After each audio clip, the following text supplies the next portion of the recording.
आज हानिया की मम्मा जब उसको स्कूल से छुट्टी के वक्त लेने के लिए गईं तो हानिया की नज़र दरख्तों पर पड़ी और उसने अपनी अम्मी से पूछा, मामा, ये दरख्तों के पत्ते लाल और सुनहरे क्यों नज़र आ रहे हैं?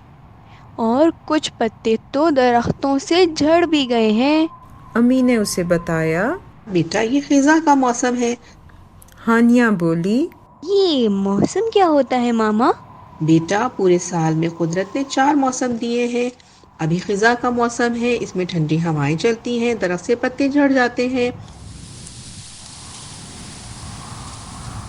और हल्की हल्की ठंड होना शुरू हो जाती है, जो इस बात का पता देती है कि अब सर्दियां शुरू होने वाली हैं।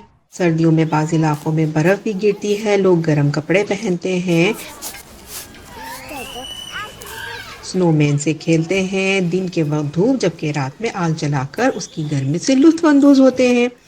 और फिर आहिस्ता आहिस्ता बर्फ पिघलनी शुरू हो जाती है और दरख्तों पर सब्ज पत्ते और फूल नजर आने लगते हैं। इस मौसम को बहार का मौसम कहते हैं। परिंदे और तितलियां खुशी से खेलते और गीत गाते नजर आते हैं। बारिश होती है, जमीन को नई जिंदगी मिलती है। इसके बाद आता है गर्मी का मौसम। इसमें दिन लंबे और रातें छोटी होती हैं, सूरज खूब अपनी गर्मी बरसाता है। इसी मौसम में बच्चों को स्कूल की छुट्टियां भी मिलती हैं, वो बहुत शौक से सी साइड जाते हैं। इसके बाद आहिस्ता आहिस्ता गर्मी कम होने लगती है और दोबारा से मौसम में सर्दी आना शुरू हो जाती है। हानिया ने सारी बातें बहुत शौक से सुनी। प्यारे बच्चों, मौसम अल्लाह की तरफ से बहुत बड़ा इनाम है, लिहाजा गर्मी, खिज़ां, सर्दी और बहार अल्लाह ने हमारे फ़ायदे के लिए बनाए हैं।